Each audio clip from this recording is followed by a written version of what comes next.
to 4. Do you have a gardening problem? We can help you with that. A program dedicated to help you grow a better garden, maintain your landscape, grow healthier trees, make that grass look a little bit greener, as well as preserving what you grow. We're here to help you with your gardening problem. You're tuned in to Garden Talk Radio. You are listening to the most informational-packed hour of garden-focused radio in the country and on the internet with your host, husband and wife team Joey and Holly Baird. This is the Wisconsin Vegetable Gardener Radio Show. Well, welcome to the Wisconsin Vegetable Gardener Radio Show. The Wisconsin Vegetable Gardener Radio Show is presented to you by Power Planter Earth Augers, the official digging tool to find the right size for your digging projects. Visit powerplanter.com. Thank you for taking time out of your day to join us to talk gardening. Whether you're listening to us on one of the 16 stations that is broadcasting our program here in 2020, through our radio app, through our website. That website is the WisconsinVegetableGardener.com. Under the Season 4 tab at the top of the page, podcast replay, in-studio video replay. Thank you for taking that time out of your day. I am your host, Joy Baird. Beside me is my wife, co-host, best friend, and gardening partner, Holly Baird. This program is for you, about you, to help your garden grow better, to maintain your landscape, to make your trees greener, as well as preserving what you grow indoors and out. There's a couple of ways in which you can get a hold of us, and you can do that by emailing us at gardentalkradio@gmail.com. gardentalkradio@gmail.com. You can do that, or you can give us a call anytime, 24/7 at 1-800-927-SHOW, 1-800-927-SHOW.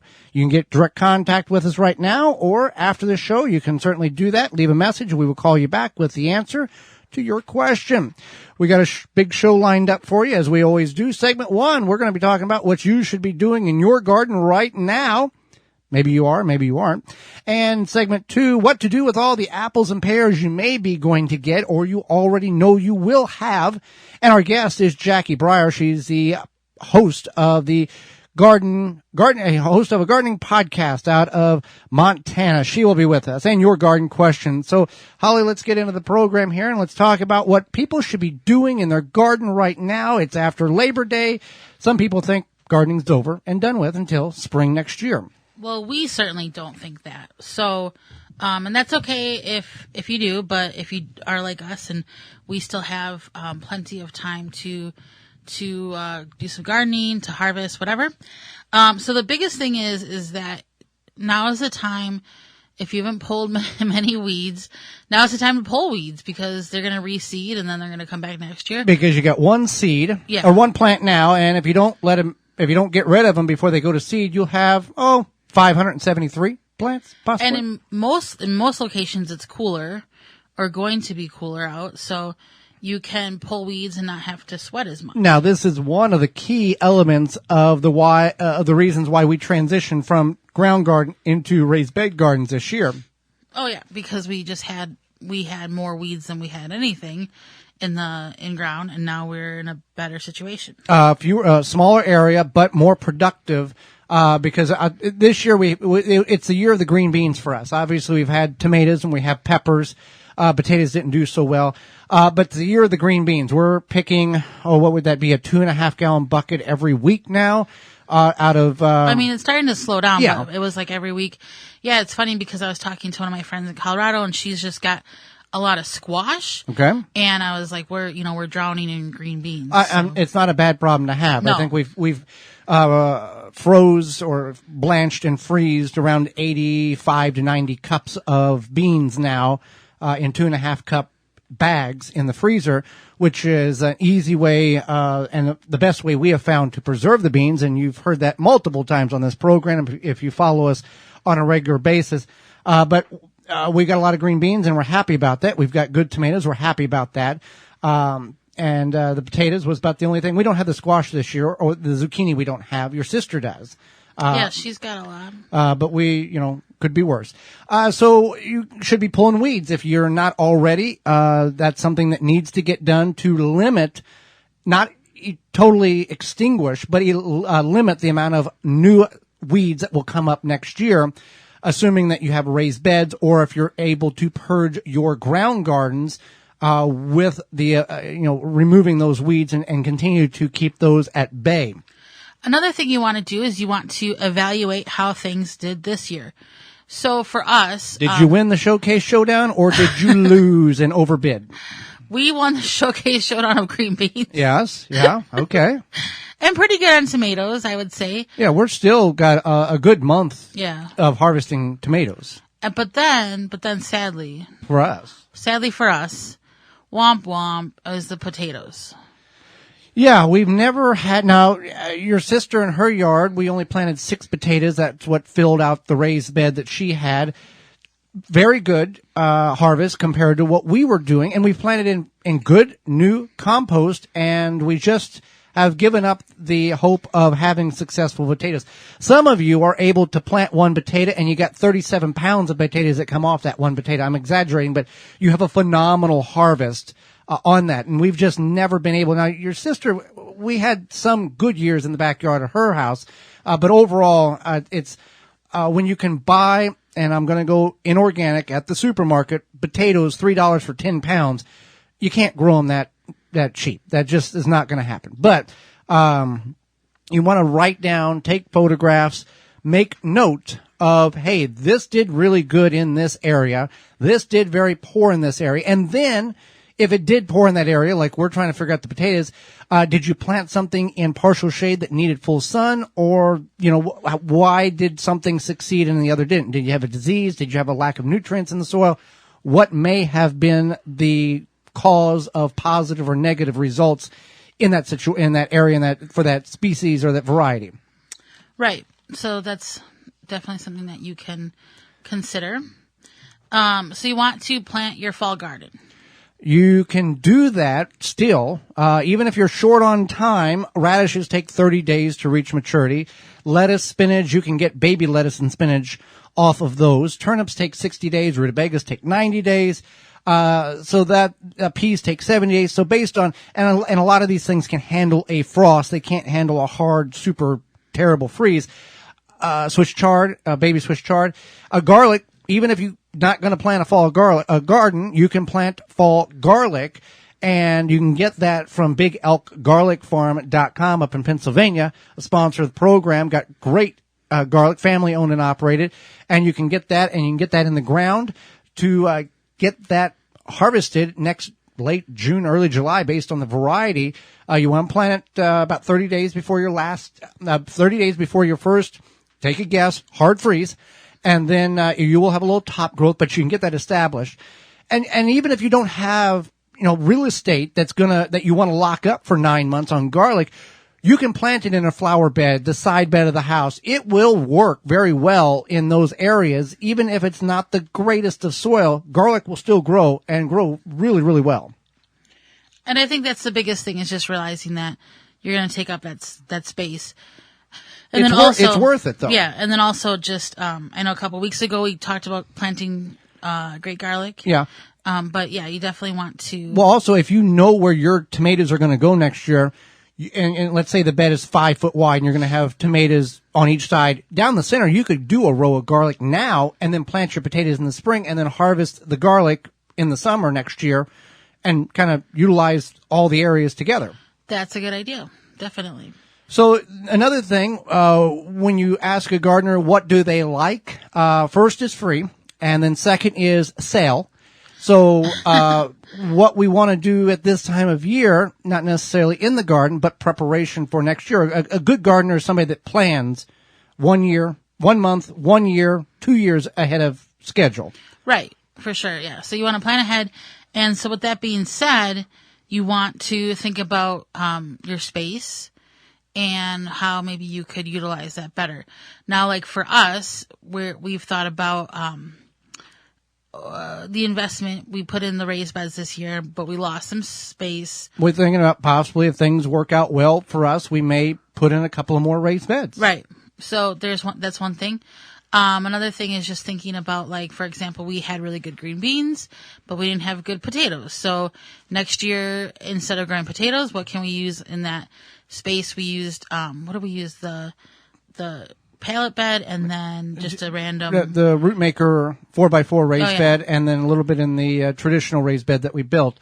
We could plant more beans if you want to do that. But also now, with that take that in consideration, we want to look at if there's something we need. Did all our tools survive? Do we need new tools? Now's the time that these garden centers are doing year-end or season-end closeout sales.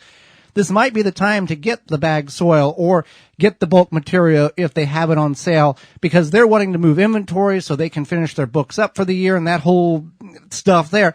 But there's a lot of places that have things on sale that are legitimately things that you probably will need or do use in the garden. Yeah, definitely. You could take a look to see what's on sale. Another thing you can do is you can... If you don't want to go, you just, call or look on their website. Right. Another thing you can do is you can talk with your neighbors. And if they have... A lot of people will separate their plants. Divide their plants. And maybe if you're like, you've been checking out your neighbors... I don't know, hostas yeah. or something. Because everybody's got too many of those. Definitely, that's an idea.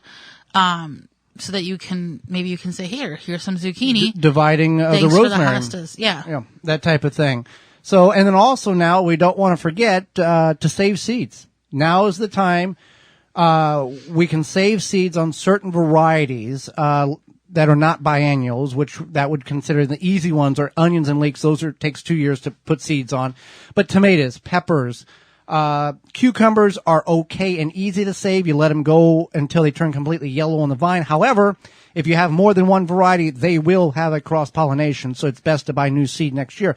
But tomatoes are very easy to save seeds. Peppers, you just pop them open and pop the seeds out on a ceramic plate and let them dry.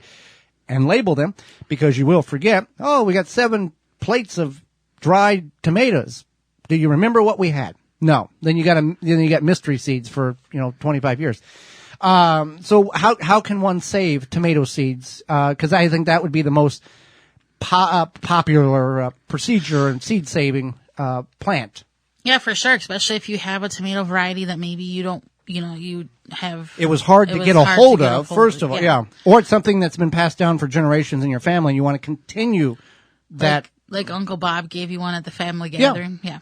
Okay. So, you can save them easily by what you want to do is tomatoes have that protective gelatinous slime around them. So you take a glass jar, just a regular drinking glass, whatever, put the tomato seeds in there, put a little bit of water. After a couple days, it's going to do this fermentation thing. So then you take, you'll smell it. It smells kind of like fermented tomatoes. Doesn't take long. Usually. You want to do it near a ventilation area on the bench of the garage or something like that. You don't want to do it necessarily in the bedroom. No. Because it'll take about 3 days. And then you can, So then what you do is you take like a sieve, something that your tomato seeds aren't going to wash through. So not necessarily coriander, but like a sieve of some sort, a mesh strainer. Thank you. And what you do is you rinse those seeds off, and then you take them. You want to put them on a ceramic plate, and they'll dry, and then you just flake them off. But you also want to label them, because you'll say, "Oh, I'll remember that this plate here on the left is Amish paste." And you can't remember what you had for lunch today, nor can we. So take that for what it's worth. So right. Yeah, that's a great way to save seeds. So. Those are some things you should be doing in the garden right now to either get things one more swing at the garden this fall or get prepped for next year. Well, thank you for taking time out of your day to listen to our show. This is our 28th show of 2020. Did you miss last week's show? We talked about where to buy in bulk and how to store it, freezer meal tips, and our guest was adventure and sustainability expert, Rob Greenfield. You can listen to that show by going to your favorite podcast platform and searching the Wisconsin Vegetable Gardener podcast, or we'll make it even easier to find them. Send us an email to gardentalkradio@gmail.com, and in the subject line put show 28, and we will send you the link. We will be right back. Do not go anywhere. We'll be talking about what to do with apples and pears. You're listening to the Wisconsin Vegetable Gardener radio show, a program to help you grow a better garden, maintain your landscape, help your trees grow better, make that grass look greener, preserving what you grow for indoor and out.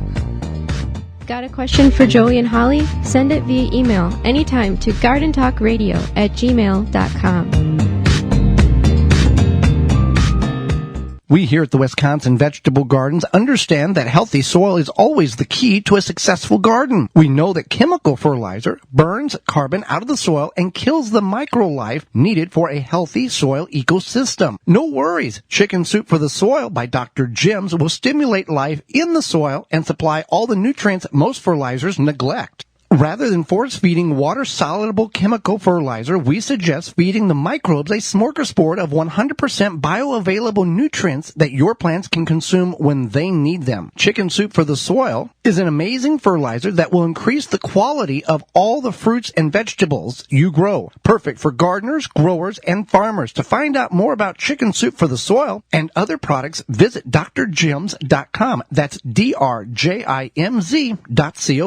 At Big Elk Garlic Farm, they are passionate about their garlic and take great care to provide you with the best seed stock around. Their high-quality garlic is non-GMO. They stand behind their product 100%. Get your garlic for this fall's planting at BigElkGarlicFarm.com. Do not go anywhere. There is more of the Wisconsin Vegetable Gardener Radio Show to come, which is presented to you by Power Planter Earth Augers, the official digging tool. To find the right size for your digging project, visit powerplanter.com. Pomona's Universal Pectin is a high-quality pectin that gels reliably with low amounts of any sweetener. If you're trying to reduce the amount of sugar in your diet, you'll love Pomona's Universal Pectin. Now you can make healthy homemade jams and jellies sweetened to your taste. You can use sugar or honey to sweeten. Pomona's Universal Pectin keeps indefinitely when stored in an airtight container. Easy to use, versatile, and comes with directions and recipes in every box. Find out more and where to buy at PomonaPectin.com. Also available at natural food stores and online. Did you know fall is the best time to plant grass? It's true. With Pearls Premium Ultra Low Maintenance Grass Seed, it needs mowing only once every 4 to 6 weeks rather than weekly. Pearls Premium Grass grows 4-foot deep roots, so it needs 75% less water and outcompetes other grasses and most weeds without chemicals and stays green year-round. Buy Pearls Premium Grass at Whole Food Markets in New England, quality garden centers, or buy online at pearlspremium.com. That's pearlspremium.com. And put in the discount code, my name, Joey20. That's Joey20 for 20% off discount today and tomorrow only. PearlsPremium.com, the best grass seed you'll ever grow. Blue Mel's Garden and Landscape Center offers an awesome selection of high-quality garden and landscape products. We have just the plants you're looking for: annuals, perennials, veggies, herbs, and more. Plus, you can always count on us to answer all of your questions and offer expert advice. Blue Mel's also carries the largest selection of bulk landscape materials in the area. Enjoy a beverage from our coffee shop while your kids run around in our huge playground. Join our growing list of highly satisfied customers. Visit the garden center that offers everything you're looking for. Visit Blue Mel's today. Blue Mel's, 4930 West Loomis Road, 414-282-4220. The Wisconsin Vegetable Gardener Radio Show is brought to you by the following: Neptune Harvest, Happy Leaf LED, Dripworks, We Grow Indoors, Deer Defeat, Harvest More, Blue Ribbon Organics, Blue Mel's Landscape and Garden Center, Chip Drop. Find all sponsors at the WisconsinVegetableGardener.com and thank them for their support. Now back to the Wisconsin Vegetable Gardener Radio Show, which is presented to you by Power Planter Earth Augers, the official digging tool. To find the right size for your digging project, visit powerplanter.com. Now here are your hosts, Joey and Holly Baird.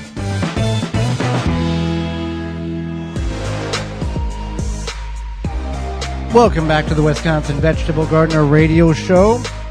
Do you have a lot of apples? Do you have a lot of pears? You're planning on getting a lot of apples or a lot of pears? What do you want to do with them? What can you do with them? We've got some great suggestions for you, and we'll see how many of these we can get through. But we had a pear tree. It has ceased to exist. It's still upright standing, but it's all but it's sad. Yeah, it's all but sad.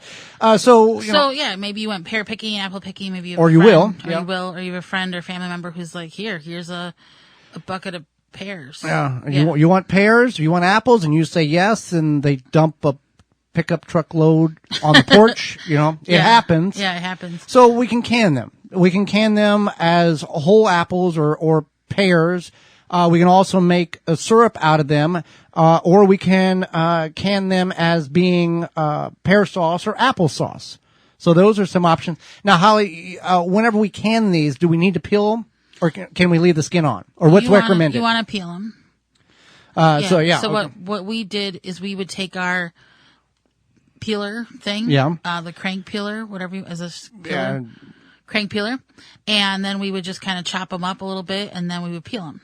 Then we would can them. Can them, yeah. And you can can them in their own juice. You can can them in, I think, water. You'd have to look.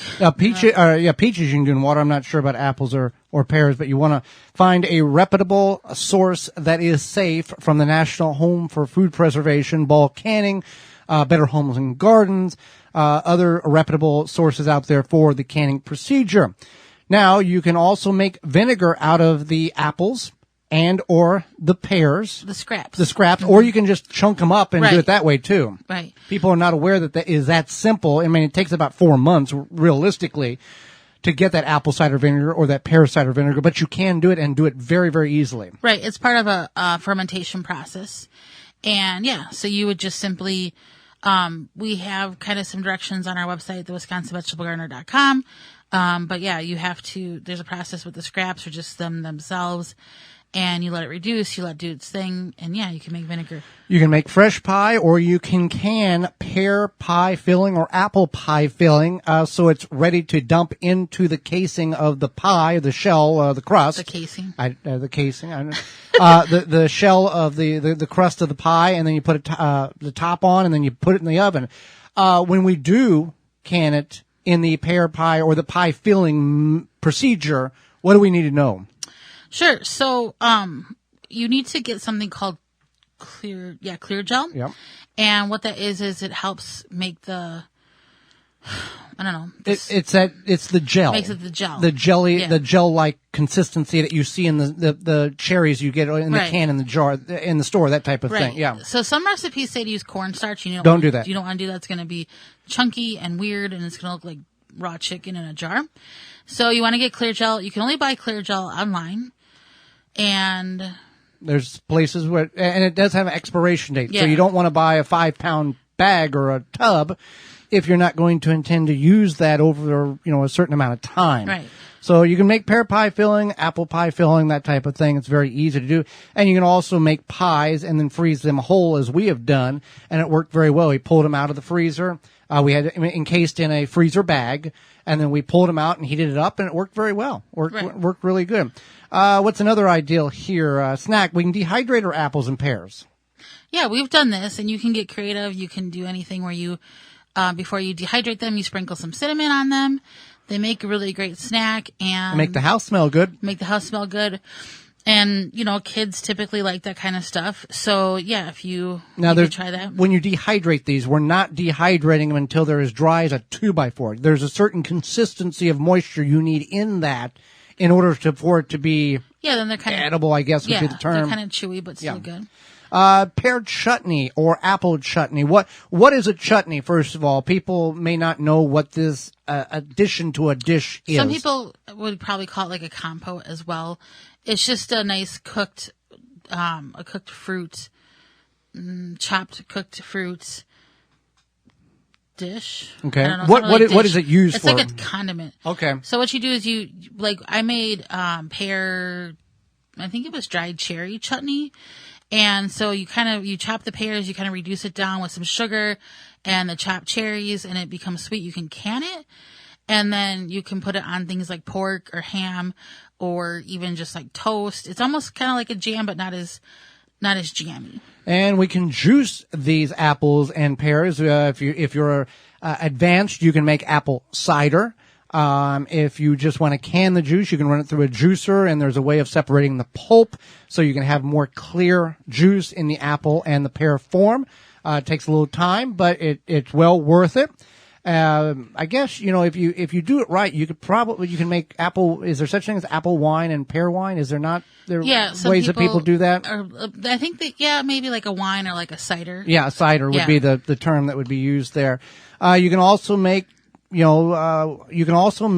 really delicious honey with the skins of the apples and the pears.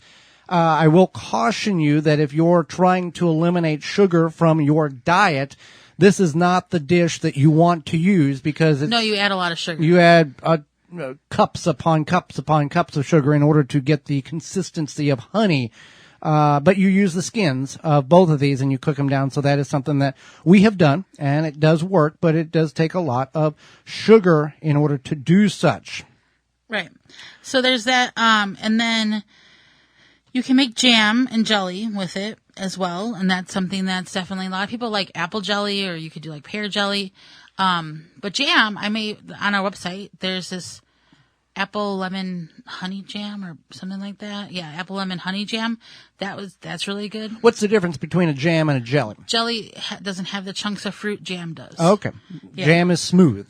Right. Okay. No, jelly. Jelly is smooth. Jam has the actual items in it. Okay. You could also make apple or pear juice jelly. You can make that really easily with the juice. All right. We can freeze the pears. That's another option when it comes to it. If you don't want to can them, you can freeze apples as well in that instance. And there's a lot of different. Pear butter, apple butter is a good option. That's another canning procedure, but you could do that in the refrigerator. Make it refrigerator apple butter, refrigerator pear butter. Is that how? Is that an iffy one that we're not? Yeah, no, you could do it in the fridge. You could leave it in the fridge or the freezer, but it's nice because you don't have to peel the apples or the pears. You just grind them. One step. Grind them, whether it be in a food processor or a grinder, and then like the way we did it is we put it in a crock pot, you offset the lid so that the steam or whatever can evaporate, and then it cooks down, it reduces down, and it's really good, and you don't have to add any sugar. So it's concentrated flavors. All natural. And with the juicing, when we juiced, we didn't add any sugar. It was, we juiced it, we pulled the pulp out of it, put it in the jar, put it in the water bath canner, and sealed the jars up. Now, obviously, I guess that would be classified as non-raw vegan because we accelerated the temperature and pasteurized it. I guess would be that's how we've done it. That's how you do it in order to safely can it. Right. In order that way, but you could take and just juice it and then freeze that juice, and you wouldn't wouldn't raise the temperature up. So maybe you get more beneficial properties out of that juice. Yeah. So. Well, yep, summer's just about over as the temperatures across the country begin to decline. The mercury is getting cooler and school's in session. Maybe your kids have gone back to school, your grandkids are in school, or you're helping them with virtual learning. Well, nevertheless, with all of this going on, your lawn has been forgotten, and it's shedding a little tear about that. Well, just because it's fall, we don't want to forget about our yards or those Japanese beetles either. They may be gone, but they are not far away. Not only did they feast on your roses and berries this summer, they laid eggs in your turf so they can start getting those evil things. Yeah, right. Take a stand with Phylum's Grubgone. Grubgone is a non-chemical Bt granular that specifically targets scarab pests and their larvae. Simply apply the granular with a spreader, irrigate into the soil, and let the naturally occurring bacteria do its job. Not only is Grubgone easy to use, but it is the only non-chemical choice that effectively controls grubs. And the best part about this, it's non-toxic to bees and other pollinators. And beneficial insects, doesn't harm them. In fact, Grubgone has no label restrictions for you to use around flowers. So you don't have to worry about getting your hands and knees and removing those dandelions before application so the bees don't get a hold of it and take it back to their hive and destroy the hive. Doesn't happen that way. It's Grubgone from PhylumBioproducts.com, the natural choice. How do you spell that? That's PHYLLOM bioproducts.com. Check them out for other products they have available. Do not go anywhere. When we come back, podcaster of a garden podcast out of Montana, Jackie Beyer, will be with us. You're listening to the Wisconsin Vegetable Gardener Radio Show. Got a question for Joey and Holly? Send it via email anytime to gardentalkradio@gmail.com. planting conditions are always favorable with the Power Planter Earth Auger. No matter what the job is, Power Planter has the right size for you. Simply attach to a drill and let the Power Planter do the work for you, creating holes fast and efficiently with ease. Find the size that fits your project at powerplanter.com. Wisconsin Greenhouse Company designs greenhouses specifically built for the northern Midwest climate. All of their greenhouses are made to withstand heavy snow and wind for years to come. They build freestanding and home-attached greenhouses for both commercial growers, schools, and backyard gardeners. Visit WisconsinGreenhouseCompany.com. For more information on pricing or to request a greenhouse catalog, go to WisconsinGreenhouseCompany.com. Do not go anywhere. There is more of the Wisconsin Vegetable Gardener radio show to come, which is presented to you by Power Planter Earth Augers, the official digging tool. To find the right size for your digging project, visit powerplanter.com. Brought to you by Blue Ribbon Organics, providing locally made organic compost and soil blends for gardens, farms, landscaping, and more. Visit BlueRibbonOrganics.com or call 262-497-8539 to find their products nearest you. Dig planting holes from a comfortable standing position.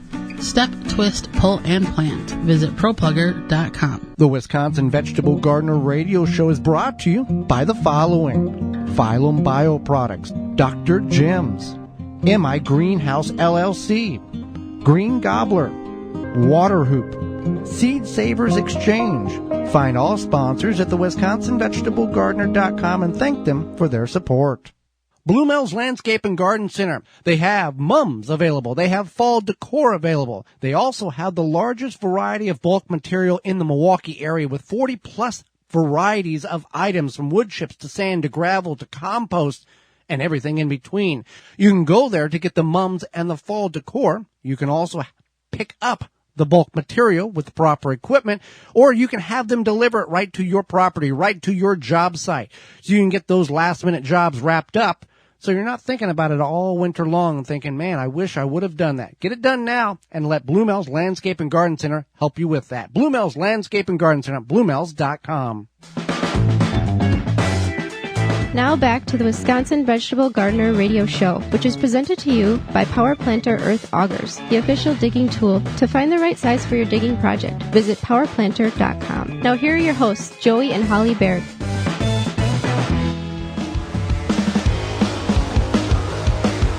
Welcome back to the Wisconsin Vegetable Gardener radio show. Holly, let's go to the hotline and bring in our guest for this week. Yeah, Jackie Beyer is an artist, journalist, and the host and creator of the Organic Garden podcast. She lives in Montana with her husband, Mike, and he's a pretty good vegetable gardener. Welcome to the program, Jackie. Hey, thanks for having me, Holly and Joey. I'm so excited to be here. Well, we thank you for taking time out of your day to join not only Holly and myself, but all of our listeners. We appreciate the time that you're going to offer to us. Well, I'm just excited to talk to everybody. You guys were guests on my show way back when I first started out, and then again recently, and just it's exciting to share with your audience this time. Awesome. So you are not much of a vegetable gardener, but you have an Organic Gardener podcast. Why did you decide to create the podcast? Well, I always call myself the organic eater. And truth be told, I always wanted to work for like Rodale's Organic Gardening magazine, like as a graphic designer. Like I love reading the magazine. I love looking at all the pictures of the beautiful gardeners and just, and I love being in the garden. I love eating organic vegetables. I'm just not the biggest fan of playing in the dirt, but I've had my podcast since 2015, so for 5 years now, and I definitely have learned a ton and garden a lot more, grow more. Like this year, I even actually planted my very first own like broccoli seeds that became broccoli plants that are growing out in the garden. Now, we're in northwest Montana, and everybody's talking about we're expecting a freeze tonight, our first freeze, and covering everything, so I'm not sure that those broccolis are actually going to get me broccoli this year, but it was just exciting, like, doing my own seeds. And I've grown, like, basil plants. Like, I've grown things, flowers from seeds, but that was the first time, like, I ever planted the seeds indoors, grew them and then transplanted them outdoors. Well, you speak, you speak of your podcast, and you've interviewed a lot of guests over the 5 years. What is one or a couple of the most random, eye-opening things you have learned from the guests that you've had on your show? Well, so one guest I had was Anastasia Pocheus, who's from the Brooklyn Grange in New York, which is like one of the biggest rooftop gardens in the world. And when I went there, because I grew up in New York, and I was visiting my mom, and we went to the rooftop of the Brooklyn Grange, and they had this thing called a pollinator border, which is like just the most beautiful flowers all around the edge of the outside of their garden, and just the whole connection between flowers. Because they draw in beneficial insects, they draw in pollinators, they bring in, they'll make your vegetable garden so much more productive. And also, like, the underlying theme of my show, without a doubt, is soil health. And so it's kind of like more about creating an entire ecosystem than just growing a potato or just growing a carrot or just growing a vegetable. The whole kind of organic theme is a lot about creating an organic ecosystem. And so this pollinator border was just, and it had lots of herbs in it, which I love to grow herbs. And so just like, that's something I think I just really like to encourage people to do, is grow herbs. Like, even if you live in a city where you don't think you're going to be able to grow a lot of food, growing a fresh herb on your windowsill can make your food taste so much better.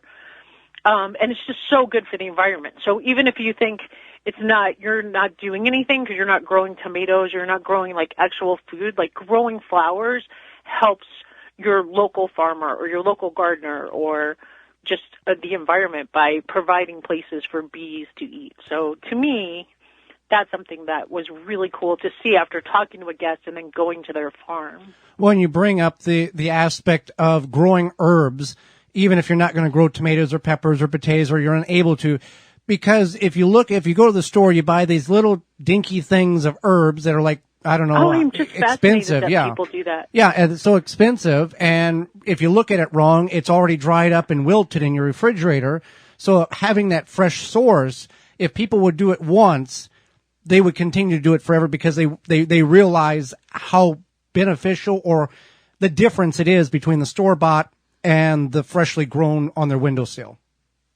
Yeah, and then you have that plant growing, which is cleaning your air. And, like, I lived in an apartment for a couple of years. Like, I taught school in a place that was 150 miles from my house, so I'd come home on the weekends and stay there during the week.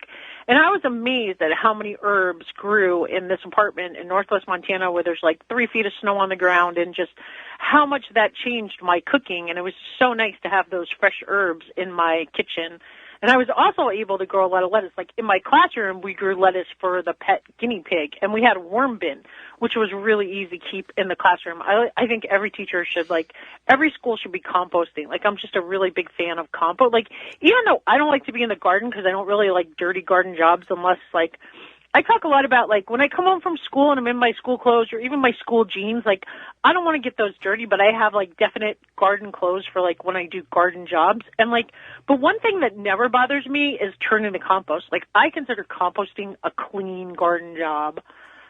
And just, I think everybody should be saving their compost. Well, and when we were on your program, you talked about you're in a location where you just can't jump in the truck and 10 minutes later you're at a garden center and you load up a load of compost and bring it home. Oh yeah, no. You've got to make it a day planned out in order to go get compost.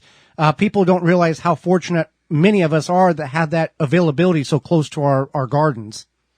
And even my mom, who lives on Long Island, there's like a botanical garden right in the middle of Nassau County where she lives, where they have like some of the best compost, and you can go buy like potting soil, or they call it like glacier gold. It's not glacier gold this here in Montana, but some kind of gold dirt that people have access to, that they can go get a pickup load or a truckload on a Saturday, or even like my mom goes and gets a bag full in her car. So yeah, there's definitely options.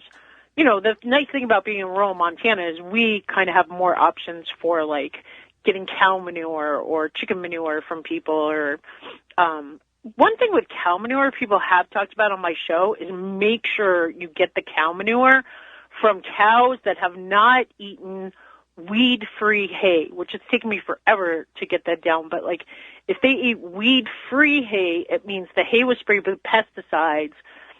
And I've had two very specific guests, but one of them was like the local nursery, and she said a lot of people around here had that problem where they were getting manure from cows. So they say be really particular about where you get it from, because that can just ruin your garden. Yeah, definitely. It's a very persistent herbicide that Killer compost. Yeah, that they're eating. So what is the most helpful garden information you have heard in a garden interview, or have ever received, or Mike has ever received? Well, definitely composting and mulching. Again, like I said, the theme of my show underlyingly has been soil health, but people talk a lot about mulching too, because mulching will keep the weeds at bay. It helps, like where we are, watering. We're in a very dry climate here in Northwest Montana, so watering's hard and difficult. And even like my husband and I lived for 6 years without running water, so then we were really limited on gardening. This is a tip that people are always surprised by. Like, when you're hauling your water to your garden, the only thing that is getting that water are the roots of your vegetables, for sure. So we didn't have as big of a problem with weeds as then now that we have like a deep well and we can like put the sprinkler on, we get a lot more weeds. But mulching will definitely keep retain soil moisture, make it so you have to water less, which is like one of my biggest struggles, because I usually have a full-time job, and there'll be a week in the summer where I won't even see the garden, by the time I go to work and go to the store afterwards and then come home and make dinner and maybe take my dogs for a walk. I might not even see the garden in the daylight, even in Montana where we have really long days in the summer, and just, so watering's always a big struggle for me. And also, that's another thing that I'm feeling right now at the end of summer, I'm feeling bad that I didn't put a fall crop of lettuce and arugula and stuff in, but then I'm also I am really tired of the commitment of having to go down to the garden every single night and water every single thing down there, and I'm just kind of ready for a rest. So it's kind of nice to, one big thing I feel like people do a lot is plant too much. You've got to really be thinking about what's going to happen in August and September. Well, yeah, everybody wants to jump ahead there. Everybody wants to put in, 80, 90 tomato plants. But whenever they're all producing 5, 10, 15 pounds over the course, and you're dealing with 5-gallon buckets of, 10, 15 of a quantity of that, you got to figure out what you're going to do with that. That you bring up a good point. Where you're going to store it, and how you're going to, if you're going to can it, how late are you going to stay up at night canning all that? Do you have time to do it? Yeah. Yeah. And for people who hear that when you go down the garden, your garden is not right off the back door porch. So I want to make people aware that that's the reason why you're not able to just look out the back window and see it as easily as many of us are granted or are blessed to do.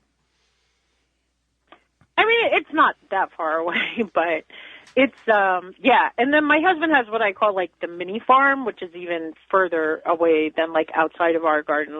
In Montana, I spoke at this conference last year, and I asked a question if you, what was your biggest garden challenge? And I think out of 40 people I talked to, 35 of them said deer. We have so you have to have big fencing in Montana to keep the deer out if you're going to grow food. It's just, that's one of the biggest challenges I get. The 3 biggest questions I get on my show, without a doubt, are, what do I do about bugs and pests, squash bugs? And so a lot of the answers to that are row cover, mulch, and healthy soil, just keeping everything clean. And then the other question I get is, what do I do about critters? What do I do about critters? So fencing is just essential. We've had so much heartbreak here because we've tried over the years to grow things outside the fence, and it just doesn't work. Yeah, I know Joey and I couldn't agree more about that whole fencing thing. So we were talking with Jackie Beyer of the Organic Garden Podcast. So what would you say, since you're talking about mulch, what would you say is your ideal mulch or your favorite mulch? Mike really likes to use straw, because especially the nice thing about straw is it will, them work into your soil. So not only does it just help the year that you plant it to keep the weeds at bay and to keep the moisture in, but then it's adding organic material into your soil as you turn it in after that crop's done and you're mixing it into the soil. Something I used for mulch this year that I've never used before were grass clippings. Like I would, take the lawnmower bag of grass clippings and let them kind of dry out and turn a little bit brown, and then put that around my flowers, and or around like the broccoli or the carrots and stuff. And I was amazed at how well that worked because we live in Northwest Montana and we're kind of in the woods. We have a very large lawn for fire break, to keep away, like if there was a forest fire. And so we had an abundance of lawn clippings and we didn't have as much organic, straw. And Mike's always on me about use straw, don't say hay. I don't exactly remember exactly why, but something, and you can use hay, but I just think he likes to use straw because it won't make like weeds or something. Right. It doesn't like get seeds into the ground as much, so he's always like use straw. So he likes straw, but I thought the grass clippings worked really well this year. Well, now there has been a lot of new gardeners this year for obvious reasons. What are the common newbie mistakes that you see or have heard or been asked about? I did this. Was this wrong or was this right? What have you seen on your end? Well, I just feel like the biggest newbie mistake that I see is people or that I hear from is like people overplanting their beds and just putting too much stuff in, getting super overwhelmed in August and and I'm totally guilty of this myself, like not planting enough, not reading the backs of their seed packets. So and I do this all the time too. Like Mike's always like, you can't put carrots in the middle of July, there's not enough time for them to grow. Like knowing how long it takes something to grow, getting those seeds in time in the spring, like counting backwards, being like, all right, I'm going to harvest this in September. I need to know when's my last, like in Montana, our last frost date is usually September 8th. So making sure that if it's something like green beans that can't take any frost, they need to be planted so they're going to grow, so they're going to have time to be harvested. Like those kind of mistakes. And then like the overplanting thing, like just putting too much stuff in one bed and not planning for growth, like how big a squash plant actually gets, and then putting like too many things in there. That's like the biggest thing I feel like I hear newbies say is just not enough planning, not doing enough strategic planning. And definitely one of the other things that a lot of my season's guests talked about is taking really good notes, like keeping a journal, keeping records, of what did work, what didn't work, when do you want to plant the next year. Like I am doing a lot of my fall planning this August. I've done more planning this year for next year's garden. Like I already know where's my kale going to go, where's my broccoli going to go. Partly because, did I mention that I bought nematodes this year? I finally broke down and bought the nematodes. I think we talked about this when you guys were on my show the last time. Because all these soil health experts keep telling me about getting beneficial nematodes. They're so essential. And so I finally was like, well, if I'm going to put the nematode, I want them in the bed where my kale is going to go because my kale has so many bugs in it this year. And so my friend Patty was like, who's like a big soil expert, she's like, if you don't want to have those bugs, you should get some beneficial nematodes and they will eat the insects that are eating your kale. And so planning where my kale and my broccoli is going to go next year, that's been a big game changer for me. Awesome. And I consider myself a very newbie gardener. All right. So how can our guests find out? Our listeners. Our listeners find out more about you and your podcast? So my podcast website is just organicgardenerpodcast.com. And then I'm on Instagram and Facebook pretty regularly. But, on your podcast app. And so we did change the name of the podcast in December to Green Organic Garden Podcast. So I guess if you search for it, you're going to search for Green Organic Garden because there is another The Organic Gardener Podcast with a capital THE, which is part of why I changed my name. Well, Jackie, we greatly appreciate the time you've offered to Holly, myself, and all of our listeners, and we thank you for the information you've shared with us. Well, thank you so much for having me on. And if your listeners need anything, they can always reach out to me. I'm happy to try to find any answers I can for people and just my guests, like Joey and Holly, are what make my show awesome because they have shared so many golden seeds and just taught us so much. So well, thank check you. it out if you like podcasting. Thank you very much. Thank you, guys. Absolutely. Thank you. And do not go anywhere. When we come back, it's all going to be about your garden questions and our garden answers. You're listening to the Wisconsin Vegetable Gardener Radio Show. Got a question for Joey and Holly? Send it via email anytime to gardentalkradio@gmail.com. Protect your plants against damage with a 3-in-1 plant guard and special blend fertilizer. Visit ivorganics.com. Do not go anywhere. There is more of the Wisconsin Vegetable Gardener Radio Show to come, which is presented to you by Power Planter Earth Augers, the official digging tool. To find the right size for your digging project, visit powerplanter.com. Trim Bin turns any chair into a workstation. Comfortably sort your herbs, dried flowers, cannabis, and more. Easily collect pollen with a static brush and mirror finish collection tray. High walls keep your work contained. To get yours, visit harvest-more.com. Made in California. When it comes to bulk landscaping materials, Blue Mills Garden and Landscape Center is where everyone goes. Whatever the project, we have the materials you need with over 40 varieties to choose from. Soils, mulches, gravels, decorative stones, fresh cut sod. Blue Mills has these products in stock and ready for easy pickup or fast delivery. So what are you waiting for? Now is the time to get your yard back into shape. Stop in and pick these materials up or call us for delivery today. Nobody does bulk landscaping materials better than Blue Mills Garden and Landscape Center. Blue Mills, 4930 West Loomis Road, 414-282-4220. The Wisconsin Vegetable Gardener Radio Show is brought to you by the following: Power Planter Earth Augers, Ivy Organics, Root Maker, Pomona Universal Pectin, Chapin Manufacturing Incorporated, Pro Plugger, Tomato Snaps, World's Coolest Floating Rain Gauge. Find all sponsors at the WisconsinVegetableGardener.com and thank them for their support. Now back to the Wisconsin Vegetable Gardener Radio Show, which is presented to you by Power Planter Earth Augers, the official digging tool. To find the right size for your digging project, visit powerplanter.com. Now here are your hosts, Joey and Holly Baird.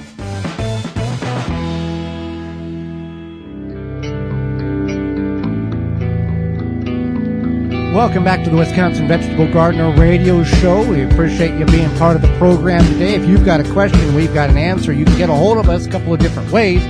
One being gardentalkradio@gmail.com. You can just send us an email over and we will get you an answer back. You can also give us a call right now or anytime at 1-800-927-SHOW. That's 1-800-927-SHOW. We make it easy for you to remember so you can have access to us 24/7, 365. If we can't get to you right now, leave us the question and we'll call you back. We had a number of questions come in this week. We will start with Scott here. This is my second year. My Amish paste tomatoes have been disaster. Last year, the rain made them bust and rot on the vine. This year, even the good ones are rotting from the inside. My German pink tomatoes are big and wonderful. I'm in the city of Milwaukee. Any advice on what's going on? Sure. So this is because of inconsistent watering. And so a lot of times... And it affects different tomatoes differently. That's why certain ones that he has are doing phenomenal. Right. So it's the Amish paste, which is a more... It's not... I don't think it's an heirloom variety, but it's kind of close to an heirloom variety. It's an heirloom. Okay. Yeah. It is an heirloom. Heirloom varieties typically have more of this issue than non-heirloom varieties. And so what happens is that you water your tomatoes, maybe you get a drought or like a few string of days or a week or more where you don't have a lot of rain, and then you get some heavy rain that's going to cause them to grow fast and blow out. Too much water when there hasn't been any water. Too much goes into the tomato and the skins can't catch up with that. And we've had tomatoes on the vine before we consistently watered, it looked like somebody just cut the inside of it out and left the skins hanging there.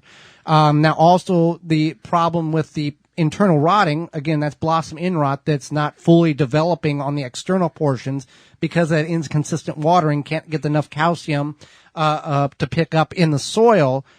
because the soil is too dry. It locks it up. So that would be the issue, and that would be the problem. So we want to water regularly, invest in an irrigation system. Dripworks.com has a phenomenal system and systems in which you can hook up manually, timers, Wi-Fi timers, digital program timers. They've got a lot of different things over there. So, an investment of a drip irrigation makes a tremendous difference when to your garden. It's well worth the investment. Right. Let's see, here's another one. My lawn has multiple brown spots. I initially thought the grass was just becoming dormant due to our weather conditions of being dry. After several heavy rains, there was no change in the color of the grass. The grass remained dry, and when I rake it with a garden rake, it pulls out of the ground. I do not think this is a matter of dormancy. Do you have any ideas? Joe asked. Well, unfortunately, Joe, it sounds like you have grubs. And so grubs are basically a larvae that's eating the roots of your grass, and that's why when you rake it, it just pulls up dead grass. And different patches that does this. It's so what are some options? And I know when there's when we did some research on this, there's many different steps into accomplishing the removal of the grubs.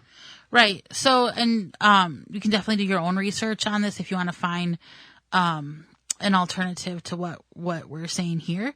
But one thing that's going to work a little bit faster than all of the rest is using nematodes. And so what nematodes are they're little tiny microscopic worms. Those nematodes will get rid of the grubs, and then that's going to help your grass. But if you do use nematodes, you have to follow directions. Like one is that the lawn always needs to be well watered, and the nematodes need to be alive when you apply them. Right. So you're going to get live nematodes. You need to make sure that they are alive. You get them from a reputable source, not somebody you bought them on sale on the internet. Uncle Joe's nematode shop or something like that. But you want, if you're going to invest, you want to make sure you do this correctly, and there's multiple steps. But if you're having patches of grass that are going dormant in the middle of the summer, it's certainly not the grass's problem. It's the unless you have a drought. Well, yeah. But the thing is, there are chemical applications that you can use, but the nematodes they seem to do well. And then there's also something called milky spores that you can apply, but that takes longer. Right. But if you want your grass to look good, you can always just purchase Pearls Premium Ultra Low Maintenance Lawn Seed. It works well. For that, you can use coupon code Joey, JOEY20, and save 20% on your checkout at pearlpremium.com. And you only have to cut your grass once every 4 to 6 weeks instead of weekly. And this takes care of a lot of the problems that your lawn typically has. Let's see here. Okay, so another question is about when should the spring onions start growing the flowers? Does it have to be a certain amount of years old? And after I plant the spring onions, I got from the store by taking the root part. Okay, so here's a couple of things you need to know. Onions and leeks, we'll categorize both of them, are biennials. That means you planted them in spring of the spring of the year, and you let them grow until the fall of the next year. So you've gone 18 months roughly, and about 16 months into the growth cycle, the seed pods will begin to develop. Halfway in the spring of the next year, you'll start to see a very tall vertical growth. A flower will or a bulb will begin to appear on the top of the flower, on the top of the stem of the onion and leek. You let that go until fall, and then you're going to have multiple black seeds inside of there. That's when the flower and the seeds will be ready to harvest. Now, the problem with getting an onion from the store and planting it is that you do not know what day length that onion is. Onions fall in a category of short, mid, and long day varieties. Long day in the north, neutral or midday in the central portions of the United States, and short day in the southern part. So if you get an onion from the southern portions of the United States in your grocery store and you live in the north, I don't know where they ship from, I'm just telling you how this would work, and you you plant that, you're going to get seeds. It's going to produce seeds. However, it's not, when you plant those seeds the next year, it's not going to grow a bulb. It's just going to do top growth. And even people who grow seed in their garden each year, we still are teaching them that there is a thing called long day, short day Nutri, because they just grab a variety of onions. They don't know what that means, or that it's not even labeled, and they just plant it, and they get frustrated each year because the onion does not bulb. Well, it's because you're growing the wrong day length type of onion in your geographical area. So you want to be aware of that when you're saving seeds on onions. Leeks, it doesn't matter. You can grow a leek in Brazil to Canada to the UK. It doesn't matter. It's going to grow. Onions, however, the bulb development dictates what day length variety that onion type is. Right. So, next question we have here is, topping tomatoes. What do you recommend? Do you cut the top or the leader stem or just the flowers? How long before frost do you do that? Are there any other crops I should do this to? Thank you. I love listening to you guys and appreciate all your work. I heard about it from a friend. Wasn't sure if it was a gardening myth or not. I thought I better ask Joey and Holly because they would know the truth. Okay, Catherine. well, we appreciate that, Catherine. The tomatoes, well, Brussels sprouts, you can top the Brussels sprouts about 45 days before you intend to harvest, or when you begin to see the nodes developing on the joints of the Brussels sprout that will soon be the sprout. But we'll focus on tomatoes here. Tomatoes from flower to fruit based on cherry or beefsteak or large steak is 20 to 30 days. So you really want to do this about 45 days out, what I'm about to explain to you, before the frost, your average first frost. Obviously, that can be changed very rapidly, either sooner or later. But 45 days out, you want to top the growth tips. Yeah, you're going to cut off some of the flowers. You want to basically top it. Where you see the extension of the growth vertical, that's where you want to cut it off.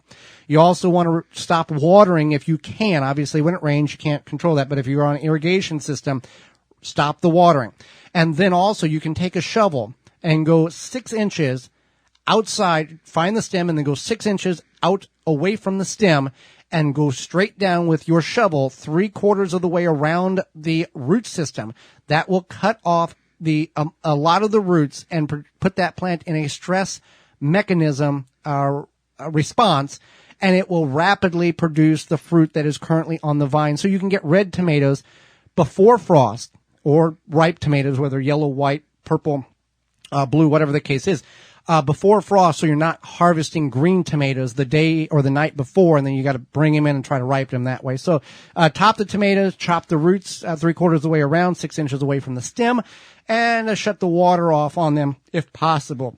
And that will help you get ripe tomatoes before frost. And we appreciate the questions, and we are out of time. Did you miss any portion of this program, or you want to revisit in its entirety? Some of you like to do that, and you can do that by going to our website, the WisconsinVegetableGardener.com, and clicking on the Season 4 tab at the top of the page. You can also just send us an email at gardentalkradio@gmail.com, and we'll send you the link to this show. Join us next week on the program, where we'll be discussing winter prep for your yard, what you need to do, and seed saving. And our guest will be Katie, the Kombucha Lady, and your garden questions. That's all next week. Do not miss it. For Holly Baird, I'm Joy Baird. So until then, we will see you in the garden.